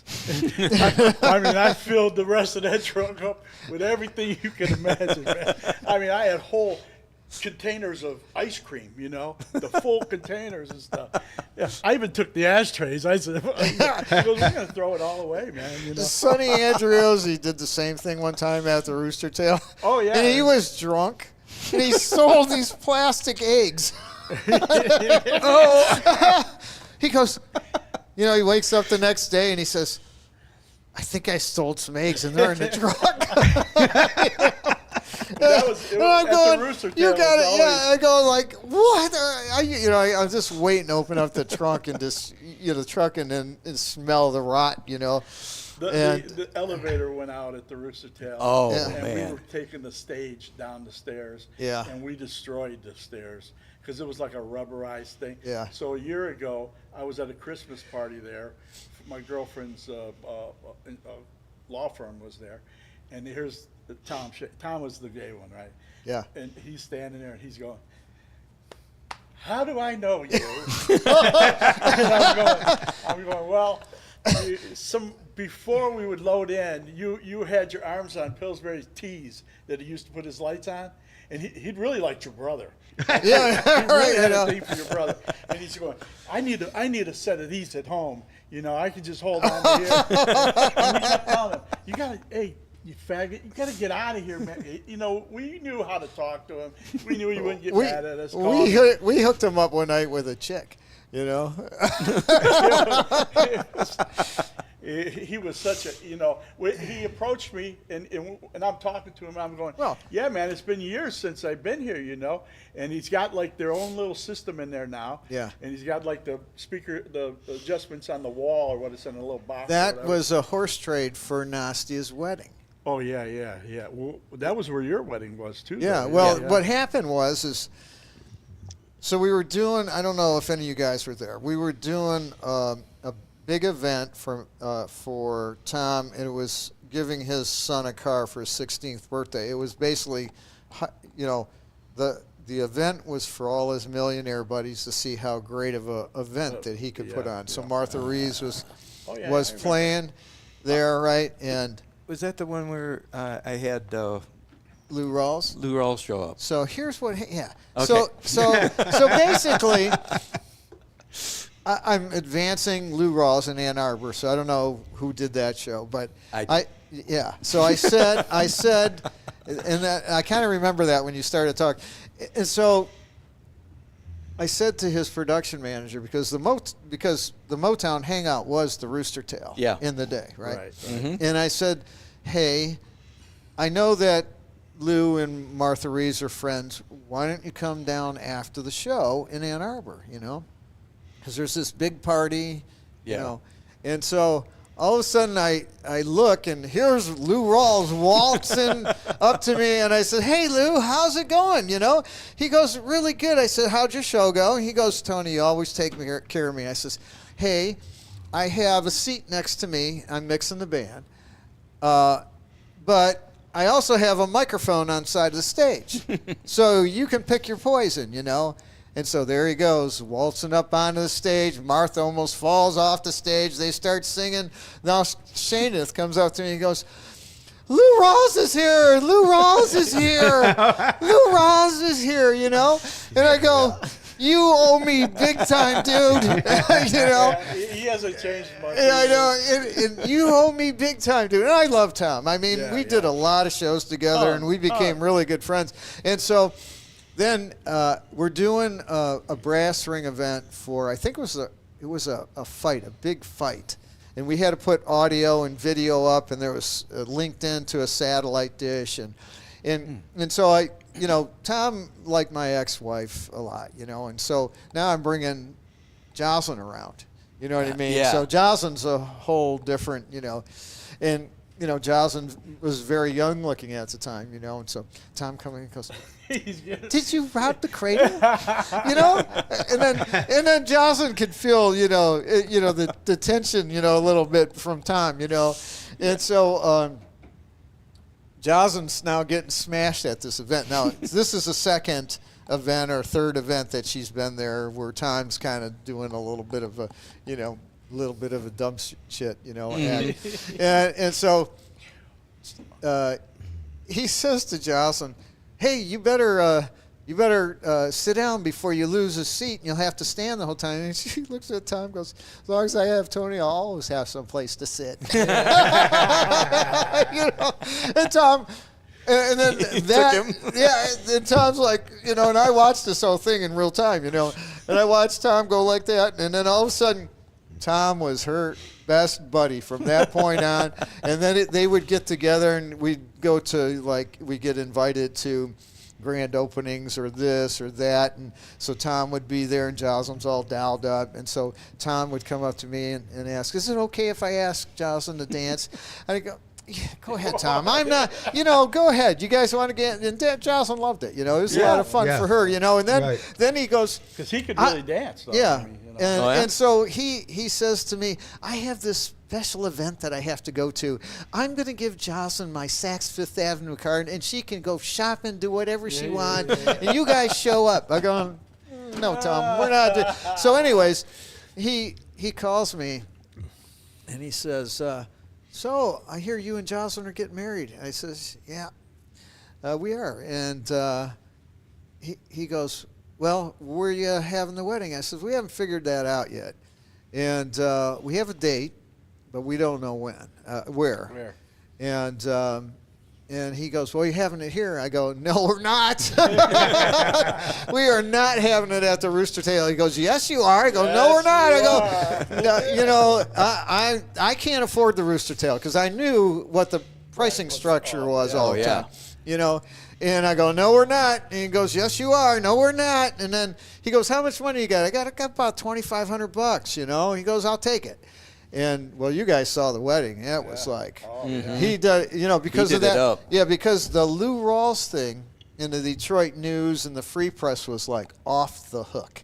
Yeah. You know, Tom Shane throws this blah blah blah, and Masco was there, and Domino's, and you know all these folks. I And, gotta go listen. I think I heard somebody at the door. okay, but anyways, that's what. There's a girl bringing a bass guitar.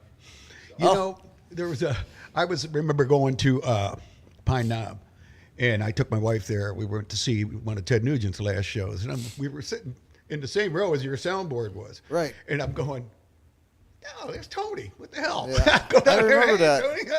But it just worked out good because I hadn't seen him in a long time, so it was good to see him, and I didn't hear he's doing the Ted Nugent show too. So Yeah, we did Ted quite a bit actually, and I did Ted for with the New Year's Eve. the Whiplash Bash. Yeah, the Whiplash Bash. Yeah. I did the WRIF feed. Nice. So I was in a room about this size. Yeah. It was like Happy New Year to myself. You know? Yeah, It's like, okay. I was going to tell you guys, when I was out in Hollywood, I worked at the Hollywood Center Studios. We were shooting a lot of videos out there, Rat and all them guys, back in the 80s. But we were doing a Kentucky Fried Chicken commercial. And this is the eating thing, you know. So I'm sitting there, and we were striking the stage after the commercial shoot. So the guy says to me, you can eat all the chicken you want. You know, you can eat, if you guys get hungry, help yourself. Because they got a special chef there making chicken for this commercial shoot. And I keep on grabbing a piece of chicken, and she goes, hey, don't eat that. I go, well, they told me I could eat it. She goes, no, just don't eat it from here. Eat it from there. And I go, what's the difference? She goes, this is my best chicken. I go, I know, it's tasty. She goes, no, this is for the commercial shoot. Yeah. It's got to be perfect. And then what she did was they put it in this bucket on this counter, on this like thing, and these people are sitting in these rocking chairs on a facade of a porch. And there's steam coming off the bucket as if it's just got out of the cooker. That shit's been sitting there for 3 days doing this shoot. So the guys go, okay, heat up the chicken, and they got some sort of little fog machine that they turn on under the stage, and it just makes this steam come off. He goes, chicken's got to be hotter. I can't see it on the camera. They're turning it up, and I'm going, holy Christ, man. So this is how this goes when they do these commercial shoots. So we were doing, going back to Tom Shaneth, Domino's farm, was being built. And so me and Tom and Paul Hohendorf were that's his Paul. Yeah, Paul Hohendorf. So we were in the warehouse, and it was dirt. And they're going. That building wasn't built yet. It wasn't finished. No, it wasn't finished. No. Did you come with me? I worked the show too. And so we go in there, and then they're going to have the big party as the grand opening for the building. And so the Four Tops and the Temptations were playing, right? Yep. And, always a good show. Yeah, and of course it was more of a classier where we had to wear suits and things of that nature. And so there was the sound council was here.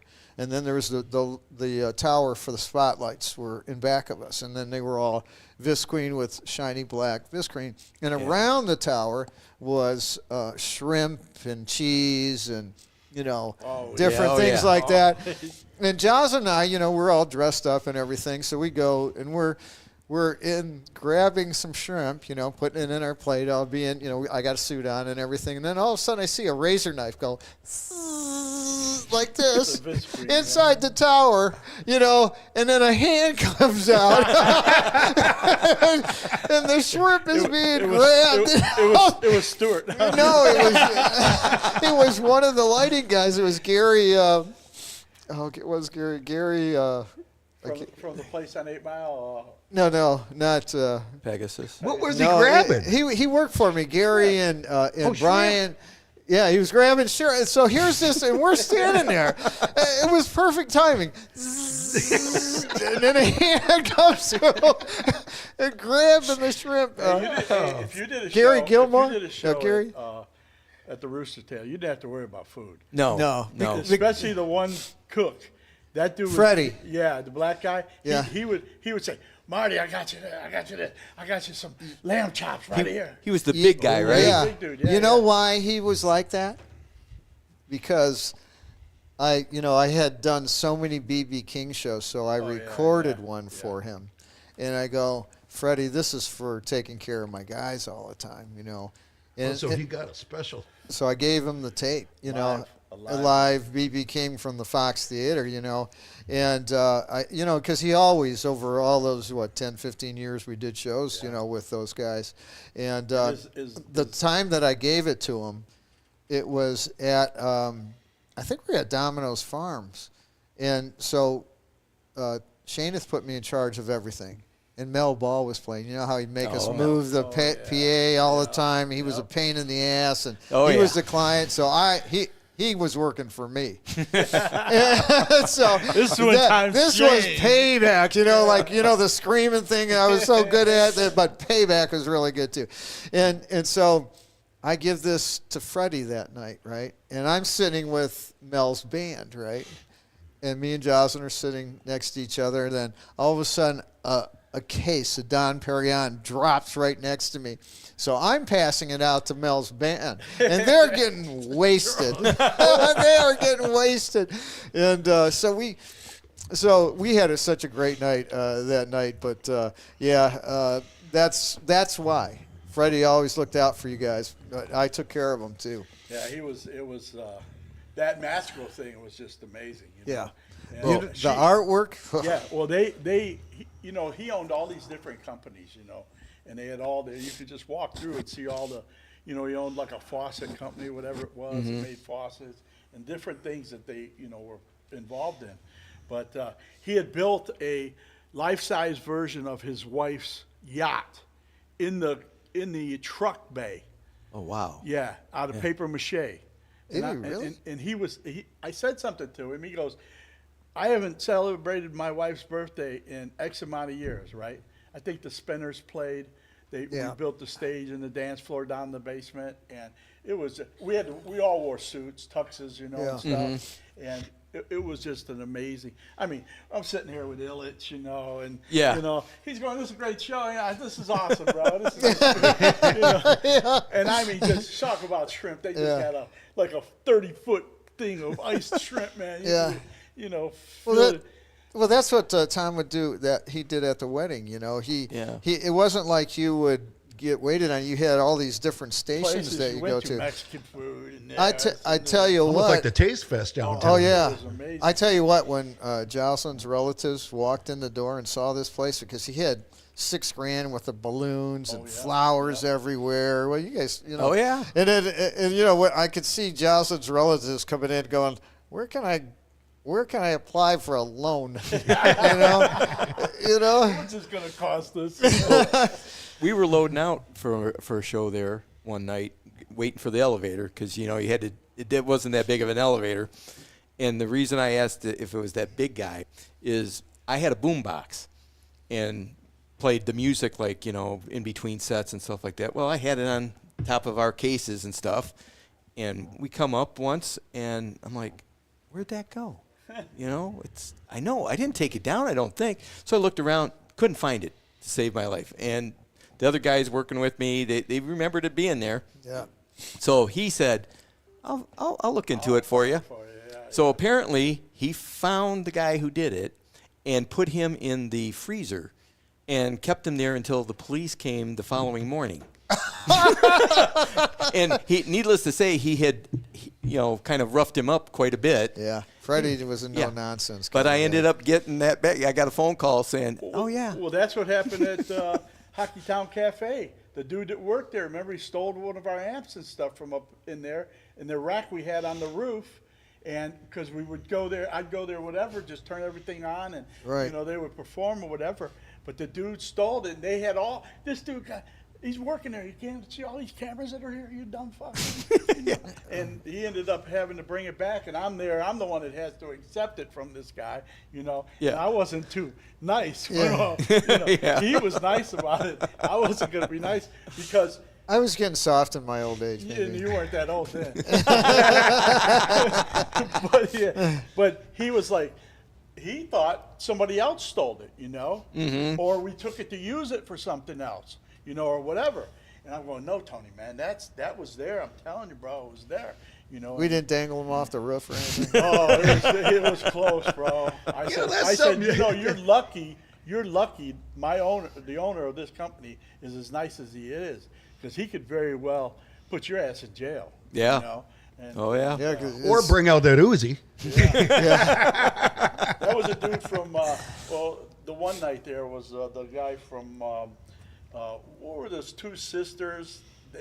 They both weren't on the show, but one would play at the show one time. Oh, What it, Family Matter, family something, and the one guy was in from San Francisco. was from Detroit Yeah, here. Chelsea. Yeah, and so the other guy that had passed away, he was up there, and he goes, "Can I sit right here next to you, man? Because a lot of people are bothering me."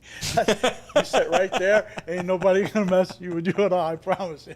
And that's when what's his name that used to run the thing that did the ice, Al. yeah.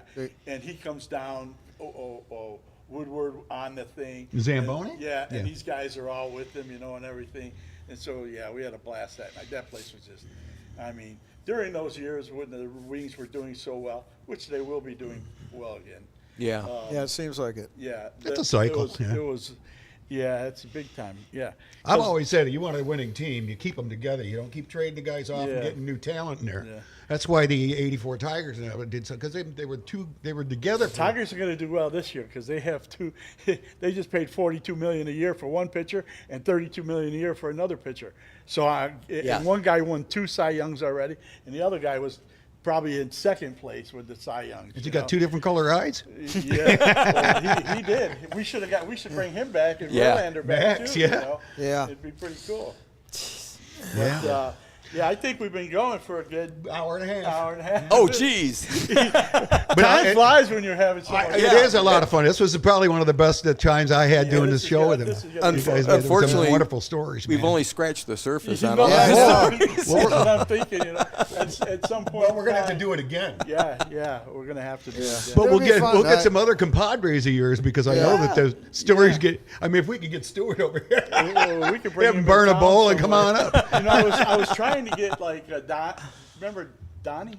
Yeah. Donnie. Davenport. Yeah, that he did a lot of the speaker stuff. You know, Yeah, Reconin and what- Reconing, yeah. And then I tried to get what's his name, our short buddy that you were. Carl. Carl? Monforte, yeah.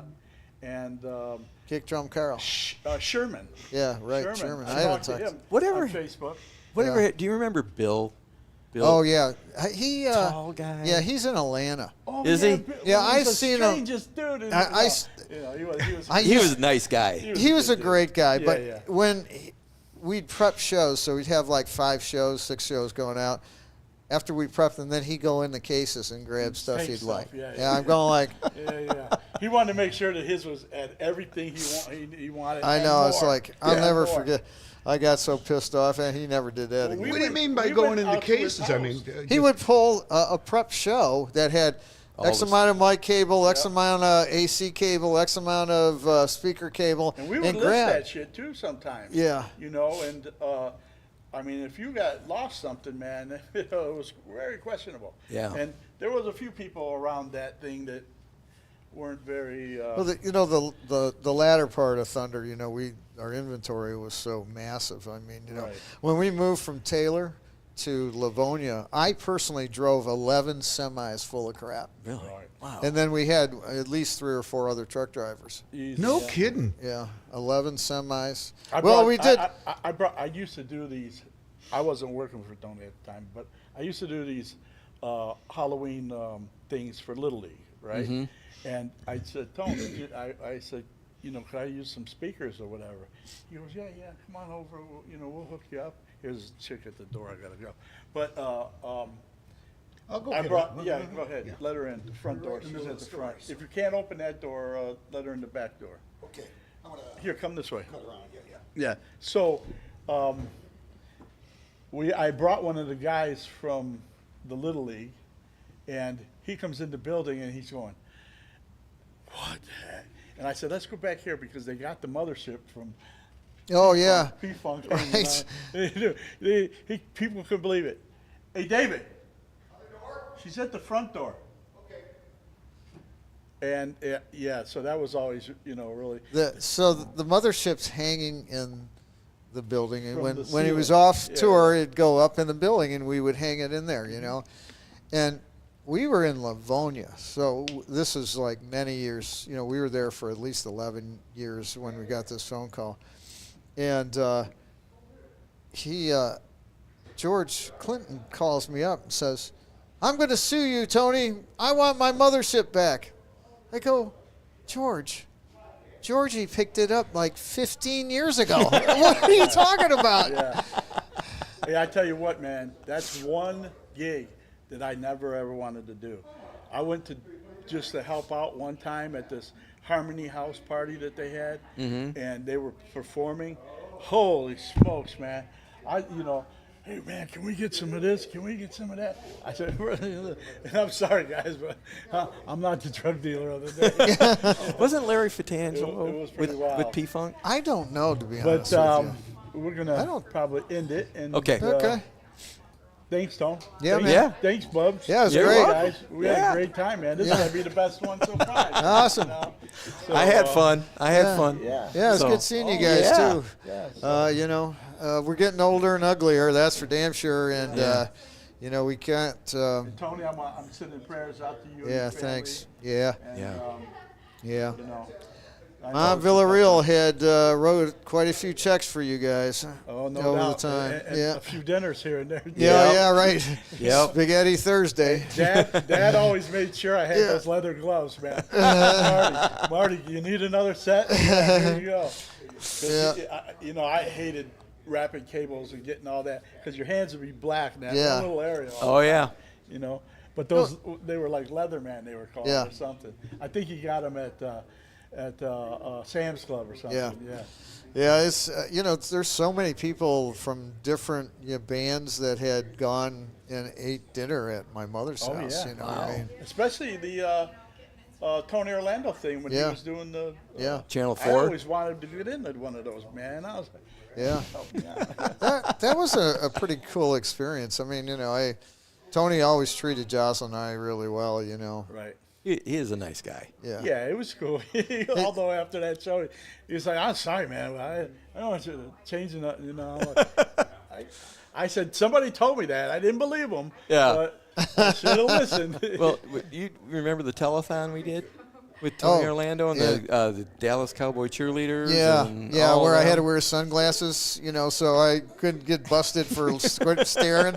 Yeah, We had to put different colored wind Yeah. screens You're in Yeah. trouble now. so it's you on, knew which Well, one now was it's on there. video. Now you're in trouble. it was because Jerry Lewis had called Tony and said that Sammy Davis was very ill and he couldn't do that. So Tony accepted that position in St. Louis and then made me be the production guy. That same okay. weekend, Lou Rawls was performing, and Lou's sitting at a table, and I go, "Hey, Lou, how's it going?" I knew he was coming, And he was like, "Good, Tony, how you doing?" I sit down and I go, "Lou, I just want to thank you for paying for our wedding." He goes, "What the hell are you talking about?" I go, "Well, here's what happened."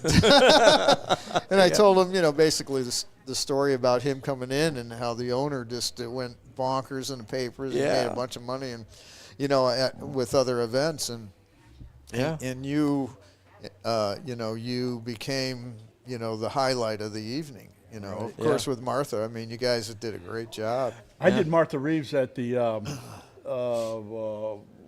Well, it's a GM center now, isn't it, downtown? Yeah, the Renaissance. But It used to be. inside one of those rooms there, one of her band members had a heart attack and died while we were doing the show. Oh, Yeah. jeez. Yeah. Well, that was like Steve Marshall was doing a gig at the Majestic, and Oh, yeah. and he got up, he fell over, and that was it. Well, I've had 2 heart attacks, so let me tell you, I know, you know, what's going on, that's for sure. It's Yeah. a tough one. But again, guys, thanks. Okay. And, Yep. You're let's- welcome. Let's get out of here. I'm All gonna right. put some music out. God bless you all. Well, there was fun.